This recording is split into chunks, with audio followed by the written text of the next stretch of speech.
Hello again, everybody. Welcome back to the podcast, Retro Life for You, movies of the 80s and 90s. My name is Chris Adams, host of the show, and with us this week is none other, returning, long time not being here, but returning, Mr. KS.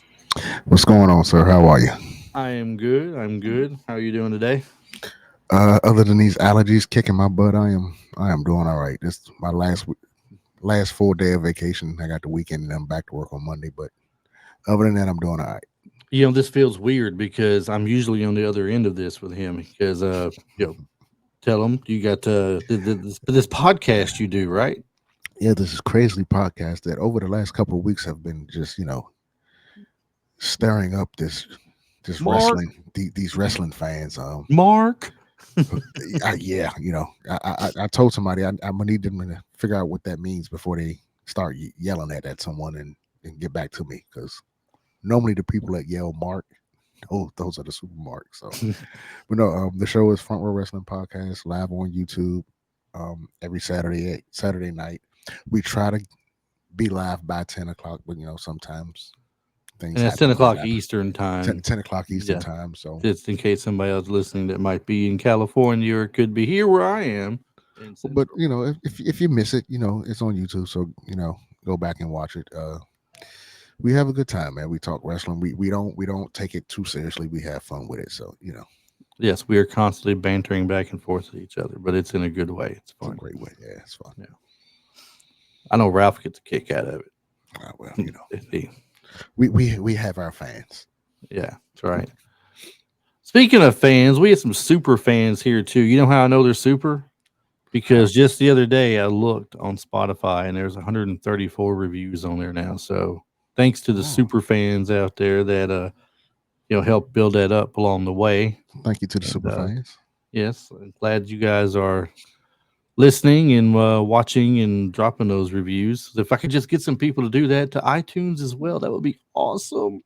And while you at it, when you get over to Front Row Wrestling Podcast on YouTube, drop a like and copy, comment, and subscribe and all that good stuff. I don't want to be that person Hit the on YouTube. bell. Hit the Yeah, bell. I don't want that irritates me so bad hearing people. Hit the bell for notifications for every time I go live. It's like a YouTube skit. Like, you must say this. So it's like, Right. No, and nobody does it really creatively. It's the same thing. It's scripted. Share. They're like Yeah. they're like 30 seconds into it, and like, by the way, if you want to make my day, you just hit that bell in the top right corner, and notification lets you know every time that they go live and we have something new. Thanks a lot. We appreciate you. Now back to the story. I want to just hit a button that does that right in the middle of the conversation, because I don't want to say it, but yes, it does help. You kind of have to. I mean, if you don't promote your stuff, who will? So hit the bell, comment, and subscribe, and all that good stuff. And yeah, all that good stuff. And I would go ahead and plug all my goodies, but at the beginning of the show now, there's a little recording that tells where I'm at and everything. So, well, aren't you fancy? I'm fancy. That's right. I'm moving up in this world. Hey, my last name is no longer Adams. You can call me Mr. Jefferson because I'm moving on up. Where's the laugh effect? Hold on. What was it again you're looking for? I say call me Mr. Jefferson because I'm moving on up.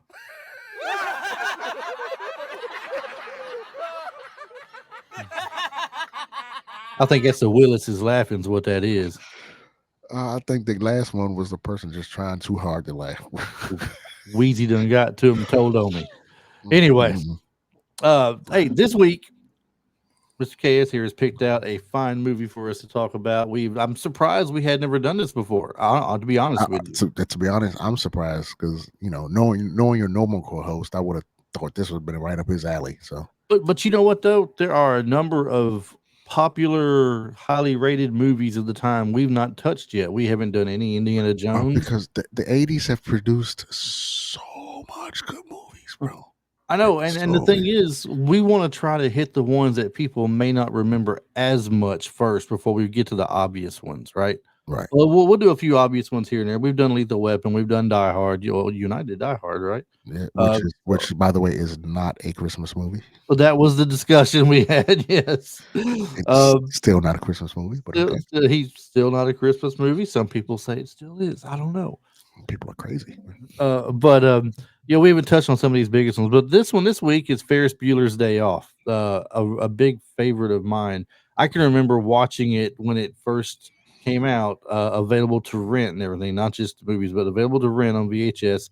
And I actually had recorded it on one of the movie channels one time, and so I could watch it whenever instead of going to rent it all the time. So I can remember watching this movie for like the second and third time or fourth time, and always seeing something new that made me laugh that I had missed somehow in the previous watchings. That's another good thing about these retro movies, because we've seen them so many times. We kind of just we watch it and kind of gloss over because we so-called know what's going to happen. Mm-hmm. But yeah, like one of my favorite movies is Friday, and every time I get into a discussion about it, somebody tells me something like, "Yeah, you see that?" No, I go back, like, damn it, I done seen this thing about 15 times and never saw this. Like the obvious one was the person laying in the bed while she was going off. I never paid attention to the dude. I didn't even know he was there. He was there the whole time. Before we started this recording, we were talking about Friends for a minute. Something brought Friends up. I forget what it was now. I think it was a basketball player we were talking about. Yeah. There's an actual basketball player going to the Vanderbilt Commodores basketball team next year whose name is Chandler Bing. I couldn't believe it. But anyway, we were talking about stuff. You got to know he was named after the original Chandler. Oh, yes, he's got to be. His parents have got to be big Friends fans. But Friday, what is the guy's name who is the one that Debo steals his chain that his grandma gave him? Red. Is it Red? Yeah. Do you remember when he goes off running, mad and crying, and gets in his car? He's running like Phoebe does on Friends. He's slinging his hands in his. And we were talking about residuals. He gets residuals off that movie because not only is he in it, but I think he helped write it, and he did some music on it. So he's getting paid all the way around.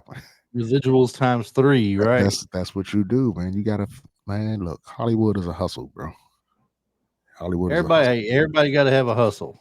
If I can't get one credit, I'm gonna try to get the other credit. So that's how we get by in the world. And just in case there are people out there who might not have seen Ferris Bueller's Day Off, believe it or not, there could be some. They should be very, very few. Very, very few, I'm sure, and those that just want to be reminded about the movie. This movie, released in 1986 and written and directed by the legendary John Hughes. Ferris Bueller's Day Off follows high school senior Ferris Bueller, played by Matthew Broderick, as he pulls off the ultimate skip day from school. This is like his 9th day of missing school. He's 9 times. With his hypochondriac best friend Cameron Frye and his girlfriend Sloane Peterson, Ferris embarks on a wild adventure through Chicago while dodging the suspicious Principal Rooney, his furious sister Jeanie, and his parents who think he's homesick and in bed. But what unfolds is a blend of clever trickery, slapstick comedy, and some surprisingly emotional moments that made the film more than just a teen romp. It became an anthem for living in the moment. I can't think of any other movie other than this that really does define living in the moment. We were speaking about things we haven't seen. Every time you watch it, you see something new. I just realized that when the principal went to his house, to Ferris's house, Louis Anderson was the flower guy. Yes, he was the driver of the van that and then when he came back again with the nurse that was there to greet Ferris when he supposedly was going to open the door, and it was Jeanie instead. Mm-hmm. You remember that part? Yeah, I didn't even realize that was them. Yeah, Louis Anderson. He was just a we'll say young comic at the time, or maybe not so young, but he was definitely coming into his stand-up comedy routine and everything. People were starting to notice him. So. See, this movie, I was what when this movie came out, 8, 9. 86. Yeah, I was about 8, 9 years old. So I went to the movies to see stuff, but obviously 9 years old, you can't really go see certain things. This was one of those movies I saw a lot, but I never saw it in the movie theater. Because we all had that, when HBO first came out, and a couple of years later, this is one of those movies that was just on. I can't remember if I saw it in the theater or not. I can't remember it. I don't think I've saw it, but again, I put this on a list of movies that like I was telling you before, I have you get Roku and Pluto and Plex and all those free streaming services. They have movies that just play all day long, and Ferris Bueller is one of those movies that just comes on, and this is on that list of if it's on, I'm watching it. And a lot how many of times I've seen that, I'm watching it. a lot of people today would say, "Hey, there's some cool cameos in there," but when this came out, you really couldn't refer to them as cameos because they weren't really hugely established stars at the time. Right. But you mentioned Louis Anderson for one. Charlie Sheen is the little Boyfriend. thug in the police station where Jeanie starts making out with there. Yeah. So he was in there. Ben Stein was one of the teachers. Bueller. Speaking of that classroom, Christy Swanson. That was one of her earliest things that she did. One of her earliest things, Christy Swanson. She was Simone Adamley, that she heard from her cousin's best friend's son's daughter's dog neighbor or something, that Ferris was seen at 31 Flavors last night, passed out. I think it's serious. He might die. I don't remember word for word how that goes, but I mean, she has this long, pretty drawn out close. thing. You're pretty close. Yeah. As close as we're going to get. So, I mean, look, as you can see, I have some musical apparatuses behind me. I have, there's a few. So Ferris's bedroom, right? That was like, okay, if I ever, if my parents ever strike it rich, bro, I'm going to be a massive keyboard. Matter of fact, that keyboard that he uses to make all, I want to say Stevie Wonder has that keyboard. He made a lot of music on that thing. If you look at the episode of the Cosby Show when Stevie Wonder was on there, I think that's the same damn keyboard. Really? It might be. Don't get me. It might be. But yeah, that's a famous. Like I said, I'm into music, so I know these random things about stuff. But that thing right there, and then, as we get, Radio Shack and all that stuff came along, I'm pretty sure you did it too. We try to give out. We were doing surround sound before surround sound was a thing you can go buy at Best Buy. You know what I'm saying? We were just hooking up random stuff and saying, I'm like, man, yeah, if I had a computer, I would do that too. Do you think Stevie Wonder sat around his and made those same noises on it he did? I've heard so many stories about Stevie Wonder, about him not really being blind. You ever heard the famous Shaq? Have you heard Shaq is my favorite one telling stories about him. He said he walked by him. This is the elevator one. When he got on the elevator, I think him and Stevie lived in the same building. Yeah. And he got in the elevator and Steve was like, "What's up, Shaq?" It's like, "How do you know I'm in here, bro?" How do you know it's me? And then I don't know if it was Dave Chappelle or somebody said, Stevie Wonder he was on a corner about across the street. It's Dave Chappelle. He just walked right across the street like how the fuck you blind, bro? Someone claimed they saw him in the car driving one day. Dude, I don't know if that's true or not, but I mean, the whole thing with Shaq in the elevator could have been because Shaq might just have this scent about him. I mean, maybe he wears the same cologne all the time or something. Or what they do say, people who are disabled from one loss of one sense, the rest of them are get stronger. Yeah, so he might be smelling something we can't smell. I don't know. That's true. You never know. And then maybe as far as crossing the street, he knows exactly where he's supposed to go by how many steps it takes to get there. That's a little Rain Man. That's a little Rain Manish, But that's how a lot of people know how to get around their apartment or their house because they've been in there for so long. They know exactly where everything is, how many steps it takes to get over to it or something. That's crazy. It is. It's funny. But no, yeah, that room, and that when he faked, when his mom came home to check on him, open the door, like, how do you, like, okay, like when I was in high school, right? I Mm-hmm. thought I was pretty fucking smart, bro.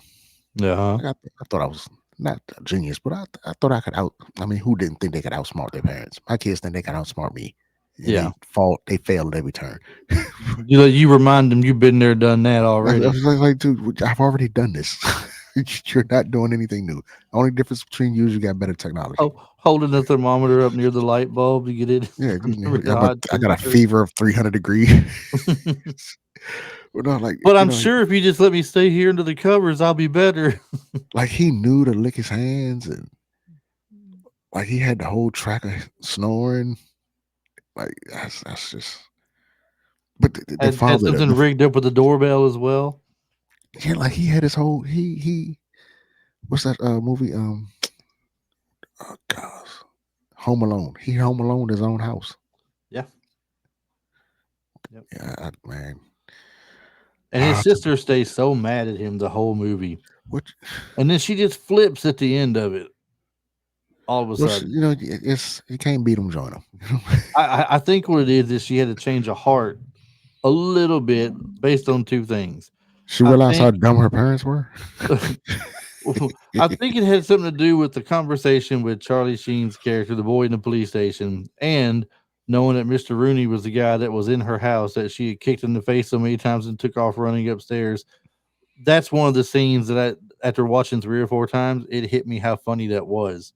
She kicked him Because like 3 times, or she I think. kicked him 3 times and he just falls flat back. And then she's taking off running up the stairs. Oh, woo, ah! And just running up the stairs screaming like a mad woman into her room and slams the door shut. I mean, it was funnier then to me than it is now. But I remember watching like the third or fourth time and that made me laugh because I had not paid much attention to it, I guess, the first couple of times around. And I like Cameron, right?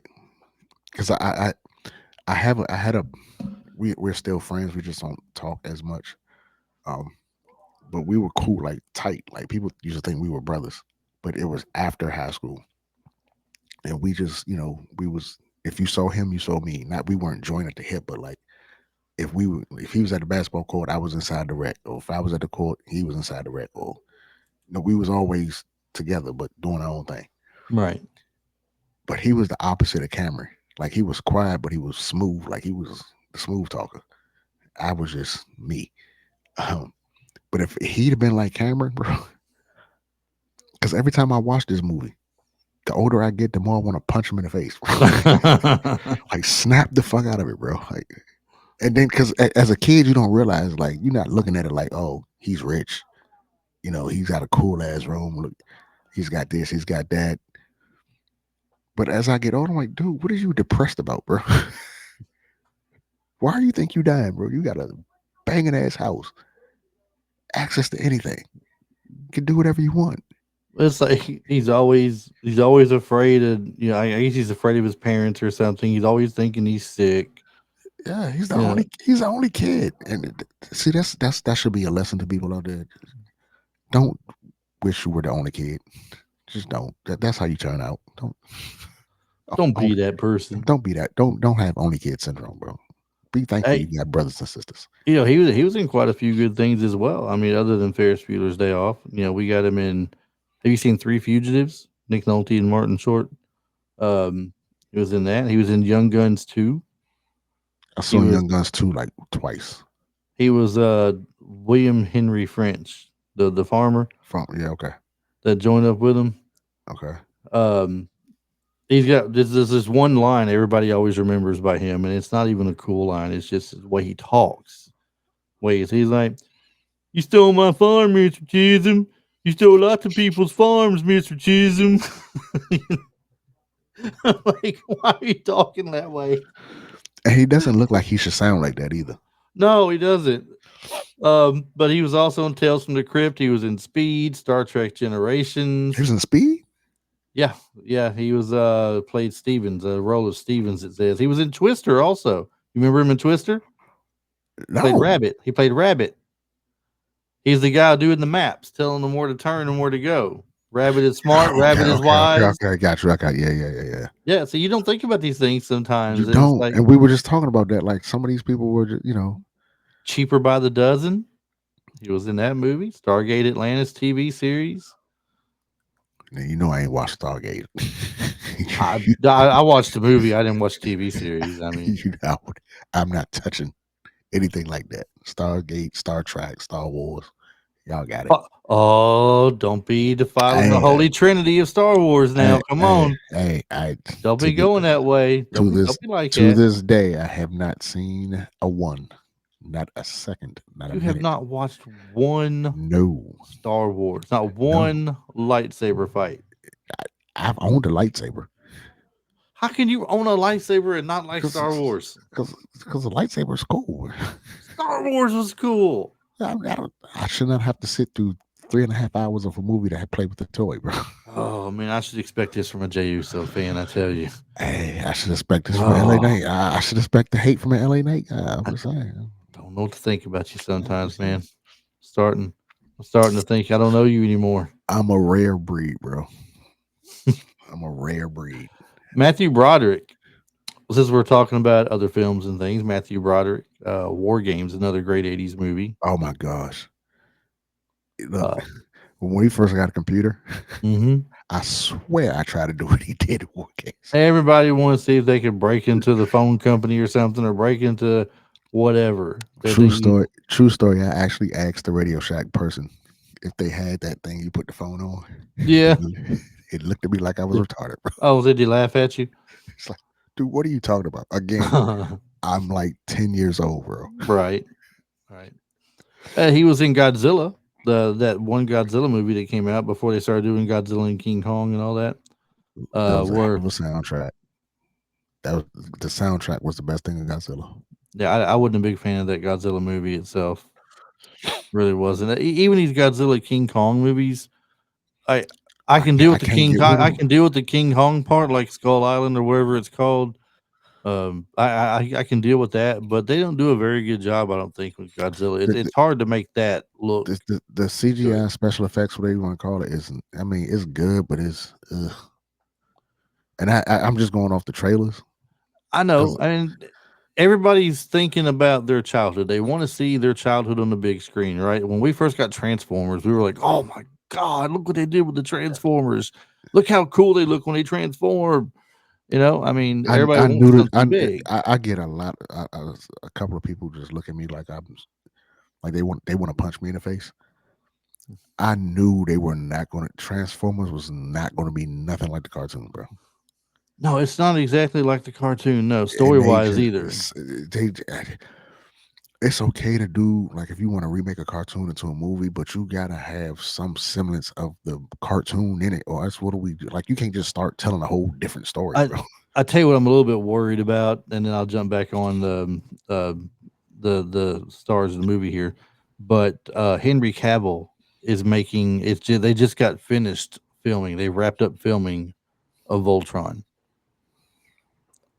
He's playing the lead role of Keith in Voltron. Now, this is the Voltron with the lions, not the vehicles and stuff. I want to know, are they going to make it look like the legit Voltron with the lions somehow?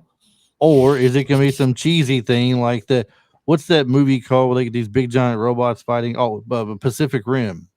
Ugh. Yeah. Is it going to look like that? Well, that's going to be stupid. Here's my issue with some of these things. Some of these people, when they go through, like I said, when you want to do a remake of a cartoon or something like that, or a TV show, some of these people are not old enough to remember the actual original cartoon. Right. So they just go this. You didn't watch it. They just going off, the 2000s version of the cartoon, which, anything after 90 is just terrible. But yeah, so I don't you can't really, I mean, you can, because they should know to go do actual good research. They just saying, okay, that's a Voltron. What was the premise of Voltron? This, that, and the third. Okay, let's write a story for that. Instead of going back and go watch the original first episode of Voltron and make a movie from there.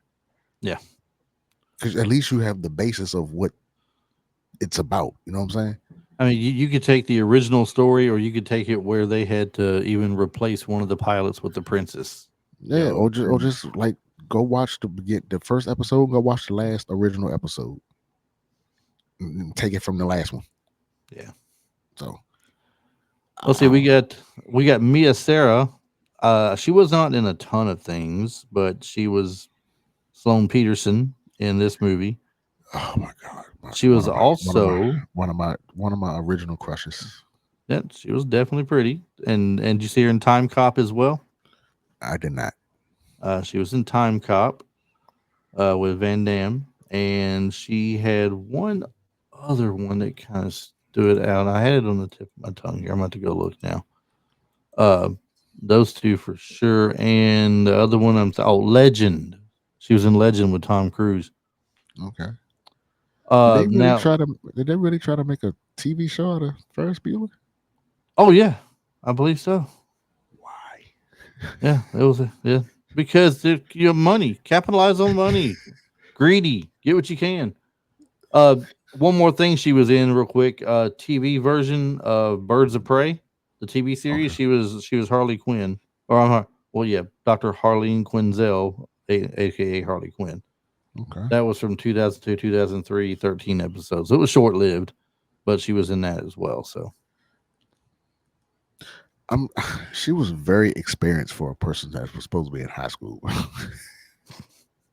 I'm just saying she had a lot of life experience so that's for how they do it in that family, huh? for for a 12th grader. She had a lot of life experience, bro. Yeah, She knew a lot of things. Which probably a few too many things, right? You know, all the things they were doing that they went to. They went to that restaurant where mhm. they dined on well, what do you say, stomach or something like that. Abe Froman, the Abe sausage for king of the Chicago. sausage king of Chicago. Right. They went there. They went to this parade where Ferris performs at the parade, right? During Oh, that parade, several of the people seen dancing, including the construction worker and the window washer, originally mhm. had nothing to do with the film. They were just simply dancing to the music that was being played. And Hey, John Hughes found it so humorous that he told the camera operators to record all of it. And then I guess they went back and put more with it and stuff and made it, you know. if you can get in a movie, get in a movie, bro. All it takes is one shot. I sound like Eminem now. Would you take your one shot? Does it have something to do with your mom's spaghetti? Oh Lord, I had spaghetti for dinner yesterday too, and it was not my mom's. Not your mom's spaghetti? Look, my mom probably would never see this show, which is on one hand kind of good. On the other my, hand, I lost a viewer, so I mean, I'm darn. sorry. My mom is not the movie buff. If it didn't come on Lifetime or if it didn't have Denzel Washington in it, she would watch it. Bro. She's, those 80s women, man. Well, those 80s mothers. Back when Denzel first came out, that's all they talked about was Denzel and Blair Underwood. I'm like, LA God. Law. But I brought my mom up because you said mom's spaghetti. My mom is not the cook. Now she can bake the hell out of a cake. Okay, she will get you a pie. She will get you a cheesecake. She'll get you right. She is not the cook, bro. It's not for everybody. It's okay.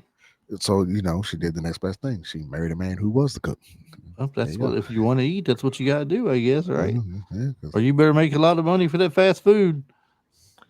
well, back That's then it. you did. Luckily, Back then luckily, you my didn't. mother taught me how to cook as well. So I My mean, I can. I'm not going to go hungry regardless. my grandmother taught the grandsons that will listen how to cook, clean, and take care of themselves. Because grandmother's words, may she rest in peace.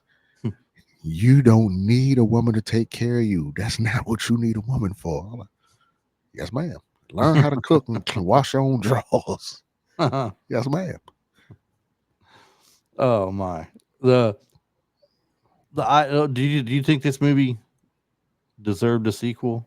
Would it have done well for you? A Sequels. sequel? I know a lot of people say just leave it alone, leave things alone. Why we This gotta would have be sequels for everything? this would be one of those things I would have to leave it alone because what do you do for a sequel? Like they graduated high school. Well, Does Ferris go to college? the idea of a sequel had gone around for years, and one with Ferris in college, and the other one with him on his first job. So Him, I think. somewhere, but the idea was dropped though. I think if you were to do a sequel, just skip all over college because Matthew it Broderick, would have been cheesy, bro. It would it have been real would cheesy. have it been that would have been Van Wilder before Van Wilder was there, Yeah, right? and we don't need Van Wilder. And Van Wilder was probably a better version of what Ferris Bueller would have been. Probably, but we don't need college because you got to remember at the time, by the time they would have got around to the sequel, we would have had Saved by the Bell, and Right. that it'd have been compared to that. Right. Well, now Matthew Broderick felt that the film didn't need a sequel. It did not need updating the film. He said the film's about a specific time and place that audience would like to revisit, but he does not think it needs a sequel or updating of any kind. Kind of leave it as it is. It's one of the first films also that kind of broke that what do they call it, the fourth wall? Fourth wall, yeah. Yeah, where he did a lot of narrating. Right, a lot of talking to the people and everything. His mom and dad, played by Cindy Pickett and Lyman Ward. Did you know they were married in real life after filming this movie? I guess they met on set or something. I don't know, but they were married in real life. They didn't really strike me as a loving couple on camera. Well, they later divorced in 1992, so it probably carried through with them or something. It talks about here John Hughes told Ben Stein, who had a degree in economics, to present an actual economics lecture in his scene. It says, hence nothing Stein says aside from the roll call is scripted. He's actually doing a. Have you ever been in an economics class? In high school, yeah. They actually split a year between economics and something else to do with government. So in high school, we took consumer economics, and then at community college, we took I forgot what it wasn't called economics, but it was basically economics. And I will tell you, that scene in his classroom is true to life. Did it call roll when you were in there? In high school, they did, not in college. Mr. College, Franklin. In community college, they do not care whether you show up to class or not. They already have your money. They don't care. Franklin. Franklin. My consumer economics teacher was Mr. Bachman, and he was exactly what you would think an economics teacher would look like: tie, pocket protector, kind of chubby, old, white hair, white mustache, glasses, grandpa pants, grandpa shoes.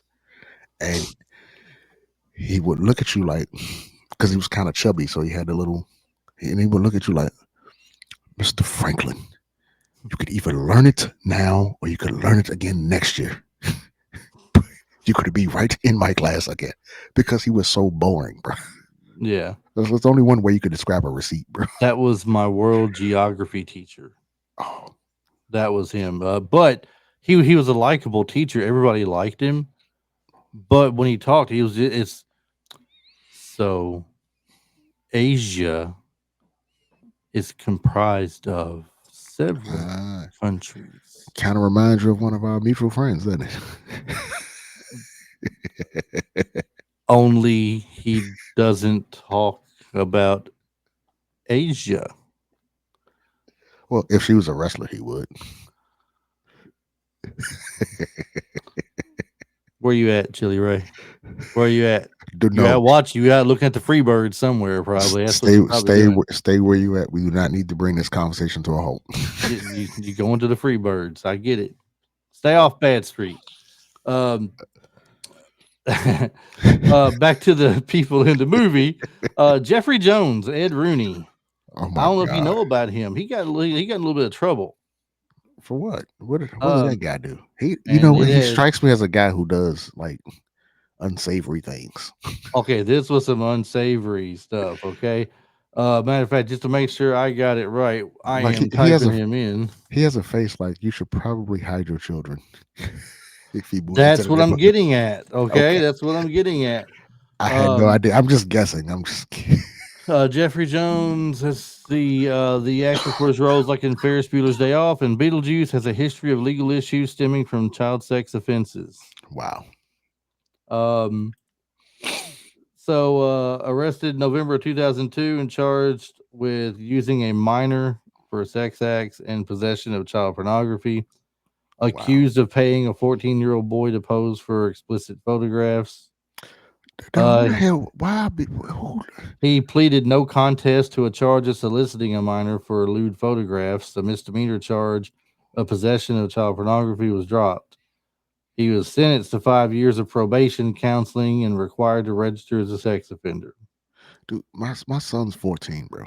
Okay, Yeah. well he'll be 14 in October, and I'm pretty sure you remember yourself at 14, right? You weren't exactly in a hurry to wash your ass every day. You're a 14-year-old boy. You go play football. You come inside. You sit down, and your mother yelled at you before you sit on my furniture. Go wash that. Well, my mom did. Yeah. Before you sit on my furniture, you better take your ass. Getting Who that is asking shower. Who's asking 14-year-old boys for pictures, bro? Like, what is wrong with you? Perverts. Like, what is going on, bro? He in 2004 and 2010 he had a failure to update the sex offender status. Arrested in Florida for failing to update his registration in 2004 and 10 again arrested in California for the same offense. Guilty plea, failing to update registry information, and sentence says he received a sentence that included 250 hours of community service and 3 years of probation. Again, Well, it was a good thing she kicked his ass when he came in that house, huh? he had it coming, didn't he? Yeah, she didn't want to end up on that victims list there.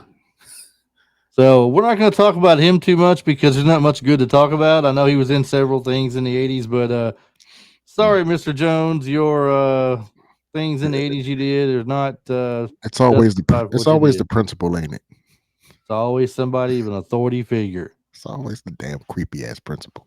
And Charlie Sheen, when he was in that the scene in the police station, he achieved that look, the desired look of the drugged out effect for his role by Doing drugs. basically staying awake. Well, he probably was staying awake for more than 48 hours before the scene was shot.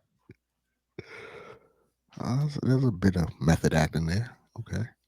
Yeah, and then What was he doing while he was awake though? I mean, were the ladies involved? Or? Who knows? If he's anything like the winning version of Charlie Sheen from Two and a Half Men, there's no telling what he did. He was winning back then too, huh? They said so. I guess the part where Ferris is playing the various musical instruments. He's playing his keyboard. And he's got a clarinet and everything. This is the shot of Ferris playing the clarinet was done on the spot. Someone spotted the instrument as part of the set, and Broderick said he could play it, which of course he couldn't. If you remember in the movie, he's playing it all kinds of crazy, and he stops, looks at the camera, goes, "Never had one lesson," and just keeps on playing, right? Oh man, this movie. This is like again. We were watching this movie as preteens, teenagers, and you just like you're living vicariously through Ferris. Like, yeah, I want to take my mom's car too. If my dad had a drop top convertible classic, I'd be driving that bitch around. Man, how much money do you think this movie made when it was released? In '86, so we're talking $86. I'll give you a little bit of a hint here. $5.8 million of a budget it made, so it had to at least clear the budget. It was a popular movie. So now are we talking first day release, first month release, first? I would guess this is probably opening weekend. Opening weekend.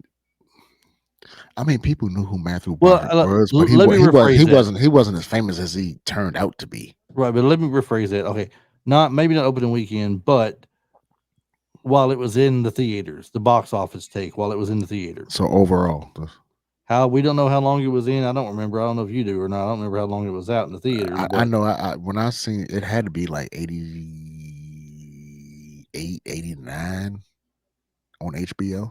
Mm-hmm. Um, I would say 17 million. 17 million. Mm-hmm. You're a little bit that's right. You talking about overall? overall, not the opening weekend, but overall. I would say 45 million. $70 million at the box 70 million? office, and that's in the U.S. alone. It must have stayed in the movie theater a long time. Huge hit for John Hughes. It helped cement Hughes' reputation as king of the 80s, along with The Breakfast Club, 16 Candles, Pretty in Pink. He wrote this entire screenplay in just 6 days, he said. I mean, with all due respect to John Hughes, you come up with this idea. This kind of flows right out. This is not intricate, verbiage here. Yes. I mean, it's a kid conning his way through ditch day. I think the just a bunch of silly jokes being written for it's all it really was. The ideas were probably, the concept was probably more harder to come up with than the actual words. You know what I'm saying? Like where is he going? Okay, he goes in the pizza parlor. He mistakenly, I'm talking about the principal, mistakenly, hits on a guy, but it turns out to be a girl, or he thought it was a guy, and it turns out to be a girl, and she spits that's not a lot of writing. That's just like, okay, you do this, you do that, because they didn't really say too much. Yeah.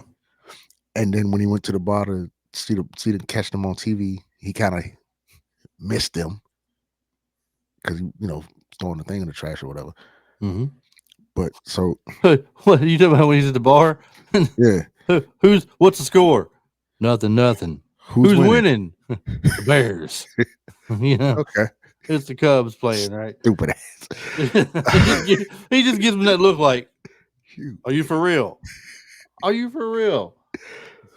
So when they were at the game, to this day, I annoy my son with just random stuff. Like we'll be out, hitting. I'd have a bat and we just, hit the ball or whatever. And I would go, hey, better. Swing, better. Kind of. Now, until I went to an actual baseball game, I thought that was just something he was doing as a joke. I didn't know they actually did this at a baseball game. Hey, I didn't go to my first baseball game until I was in my 20s. And you got people up there with cowbells, hitting cowbells. You got people up there with those little, you got, all right, they have the little clap things. They have a guy that goes to all the Vanderbilt games, and the baseball games and the football games, and they call him the Whistler because he whistles very loud, and you can hear him on television while he's in the stands trying to annoy the other team when they come up to the plate, or the other team if they're they're on offense or something, trying to disrupt the rhythm of the offensive line and the quarterback and all that. He tries. But yeah, people do these kind of things out there.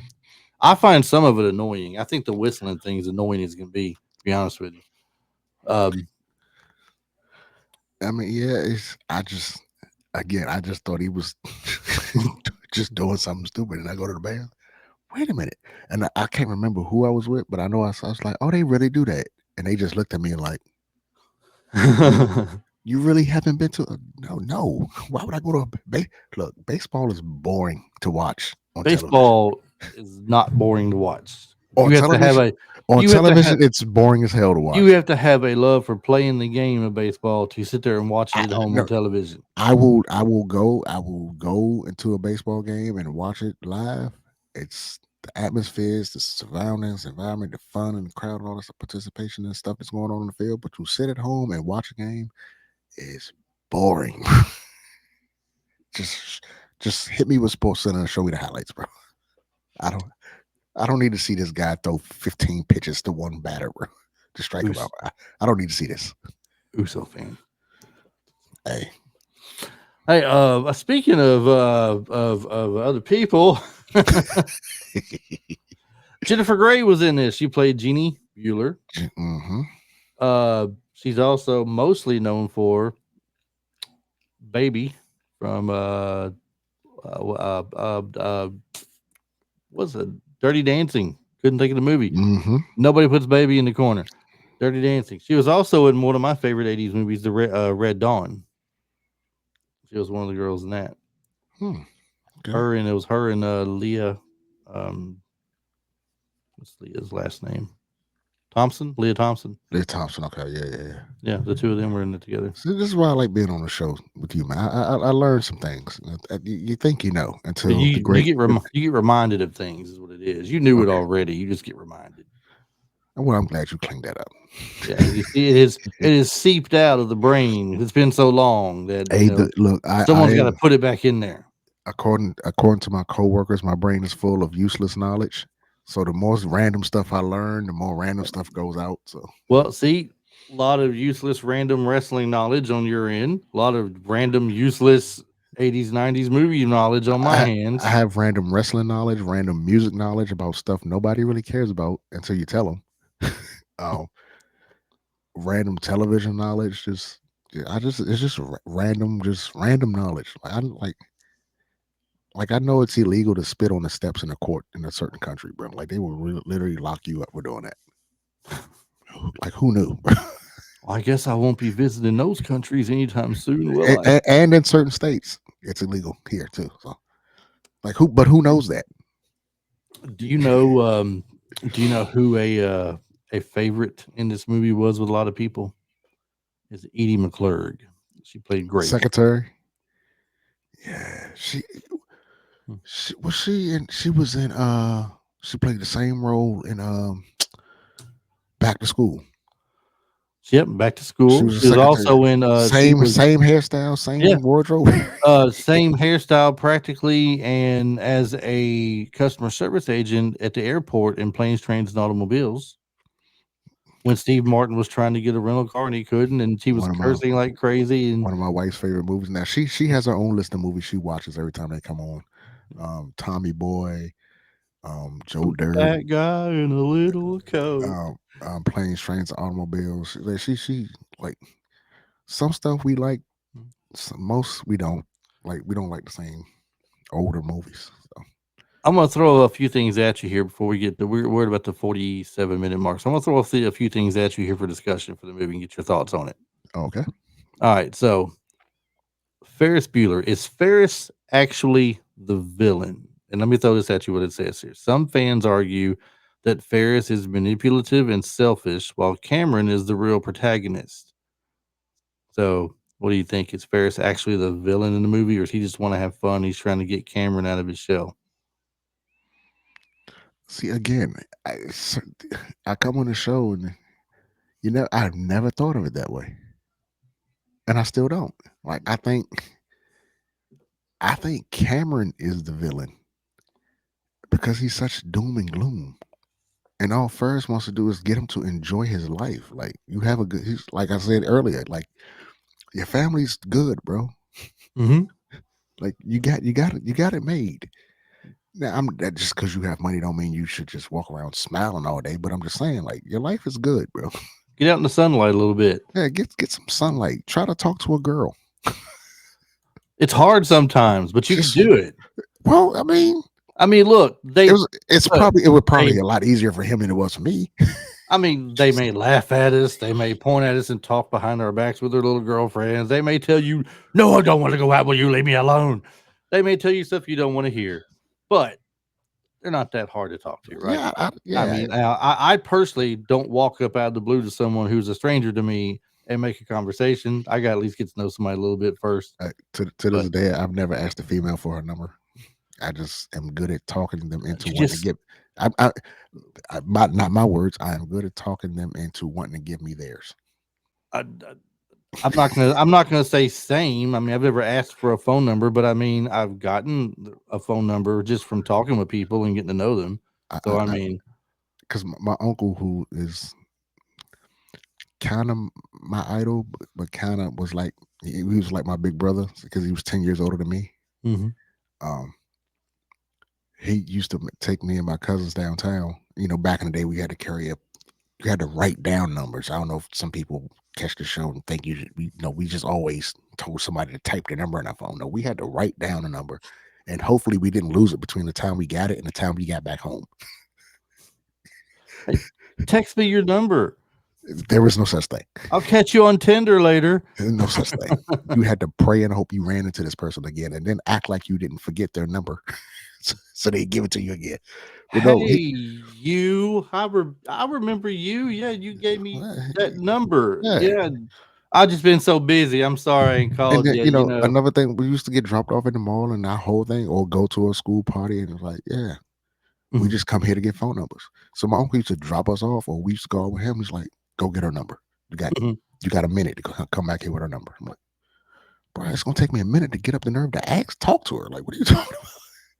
But so yeah, I mean, I don't think Ferris was the villain. I don't know. That's a heck of a way to spin it, bro. It is. That's a heck of you. That's almost diabolical. I What's definitely. what's I what's the harm in wanting your friend to enjoy life? I don't know. I don't view him as the villain either. I think it's more or less he's just really trying to get Cameron out of the house, out of his shell, trying to enjoy a little life. It's their last year of school. They're going to go their separate ways. And if you push him to the point where he just falls off a chair into a pool for attention, Ferris Bueller, you're my hero.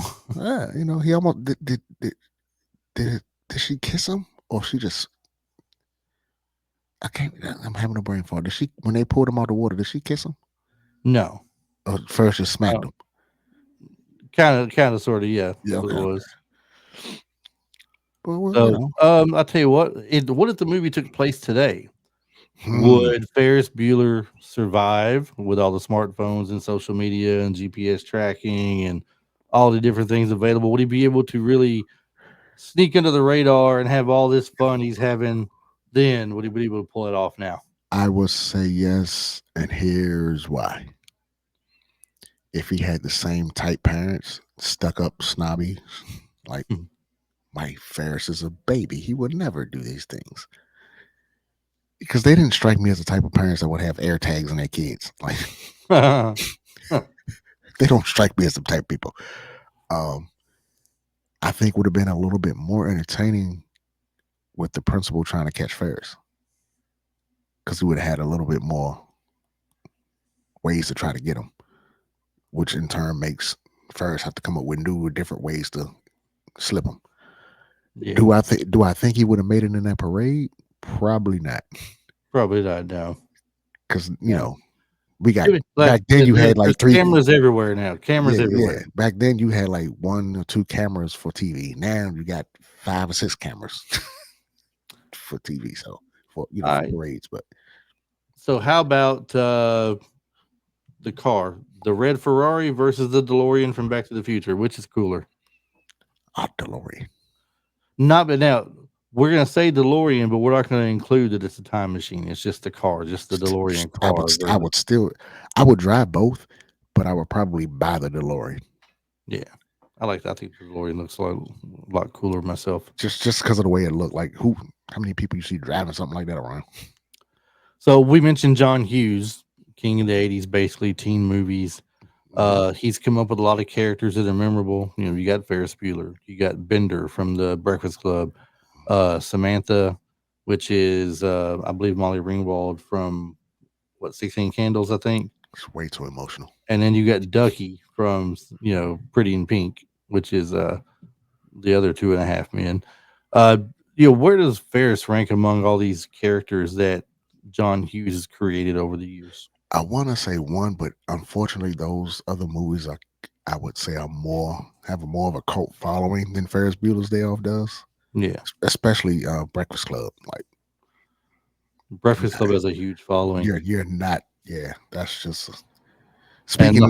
Because we're in certain. We like wrestling. We like certain sports teams. So that's a whole different kind of fandom right there. Right. I would put him. I would put him under Breakfast Club, but I would put him over. I would put him over I would put them over because I don't think 16 Candles has a. They have a big following, but I don't think it's as big as Breakfast Club. Me personally, I don't. I hear more people, referencing Breakfast Club or talking about Breakfast Club than I do 16 Candles. Yeah.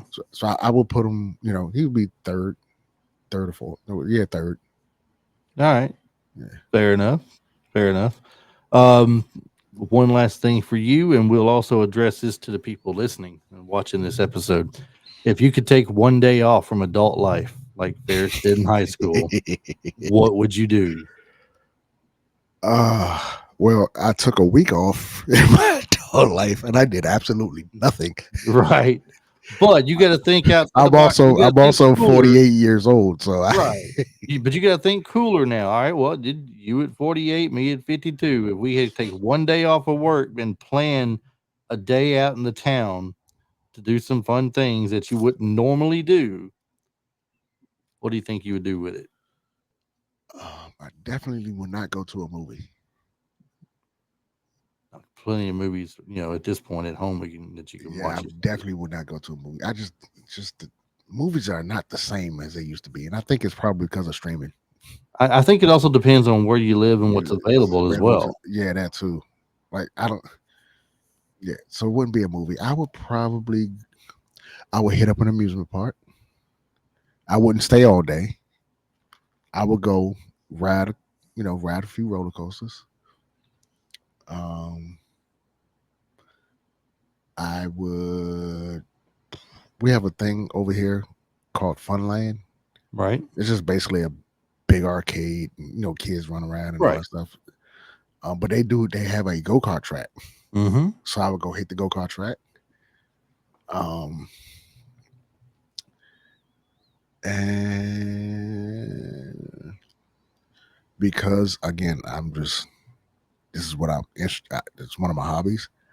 I would go to okay, so if I lived in this particular area, I would go to where it's these places where you can order instruments from, but you can also actually go and tour them where they have like all these different like everything, and that could take up to 2 days to tour one of these buildings.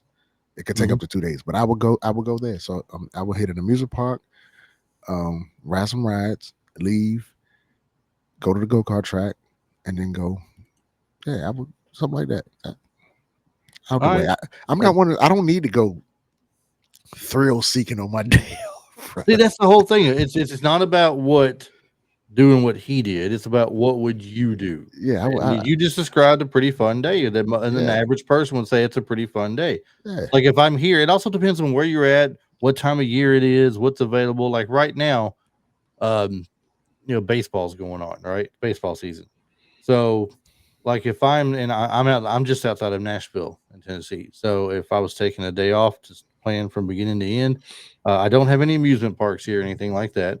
So I can't do anything I'll like take that. the trip to Dolly World, man. Well, that's a 4-hour trip. That's half my day gone already. So can't do that. Yeah, I have a King's Dominion literally 45 minutes from my house.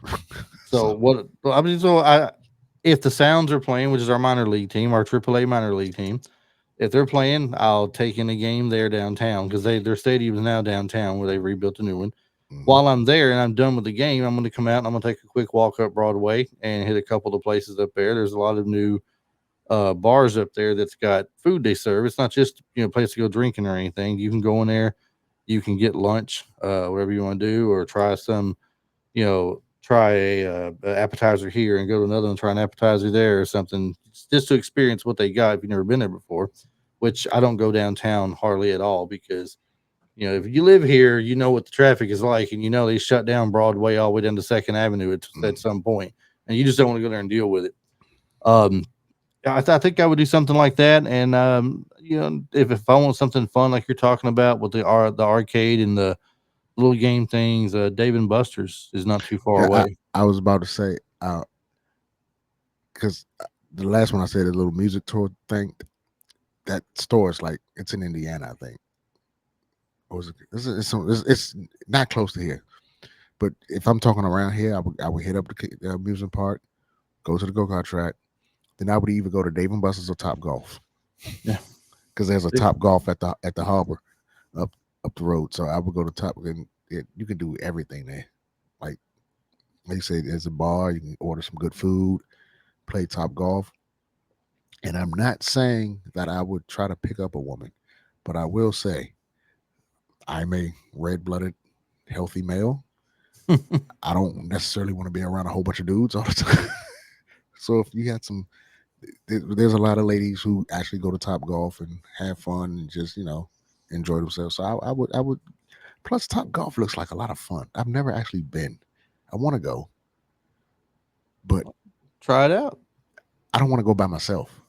And the missus ain't going to Top Golf. She just now is why I want to go do that? Is Top Golf?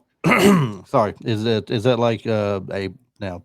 I don't know if it's a putt place or is that like a driving range? It's a driving range. It's a digital driving range. So like you can play, like you can hit for distance, or there's like targets you can hit. I saw somewhere somebody said you can try to hit the guy that gets the guy that scoops the balls, that drives a little cart or whatever. Right. There's a target on him. Yeah, like I say, you can play. It's like different games you can play, or you can sit there and drive, and it's fun. It looks like fun anyway. So I say give it a try. I would invite everybody else listening to follow up with us and let us know what it is that you would do with your day. You can email your response here at retrolifeforyou@gmail.com, or if you want to catch us on Facebook or Instagram where we put posts up about it, you can respond on there and let us know what you would do there. Now I would assume some of your members are, or some of your subscribers are not old, but older people. They're not exactly in their 20s. So let's just forget that we have aches and pains, and because I know some people like, what do I want to do all day? I'm taking me a nap. Take the ibuprofen with you, okay? It'll be good. It'll be all right. I know somebody's gonna say, yeah, I'm 58 years old, man. If I could just skip a day, I'm putting people out my house and I'm taking a nap. This is what I'm doing. I started to say fun when you're 58 years old might mean getting that nap in with nobody else around. You never know. I just don't want to be that guy at 58 though. I want to be like my grandma is at her age. Well, my grandma's 90 now, but I don't want to be that old. But she just doesn't have she's like, because you hit an age, you just don't. She don't care. You don't like it, I don't care. You don't like what I say or what I do. I don't care. I'm old. I don't care about what you do. I don't have to care anymore. It's fine. I just want to get to that age. I'm getting there. I'm getting there. All right. So tell everybody once again about the show, where they can find you at, and we'll be live tomorrow. So let them know. Front Row Wrestling Podcast on YouTube. We also have a Facebook page. So Front Row Wrestling Podcast on Facebook. Join the Facebook page. We have a lot of good back and forth there. Like you said, every Saturday we try to go live at 10, but sometimes it's 9:55, sometimes it's 10:03. So, just tune in at 10 and we'll be right there with you. We review pay-per-views, or what they call them, PLEs now, but most of the time we just having general wrestling discussion about today, yesteryear. Chris likes to he's that territory guy, so well, obviously I'm retro, so exactly. And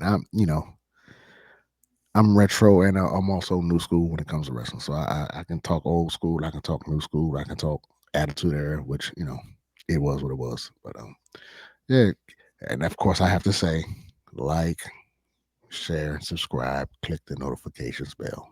There you go. I didn't say it with a lot of enthusiasm, but I really he's like, check it out. He's like, if you just have to check it out, then because I get, like while I said, you're man, there, I don't want to be that. I don't. First of all, I don't want to be called a YouTuber. I don't want to be I just want people to come and enjoy and have good wrestling conversation like we always do. So don't laugh. Like, share, subscribe, smash that notification bell. Yeah. There you go. There we go.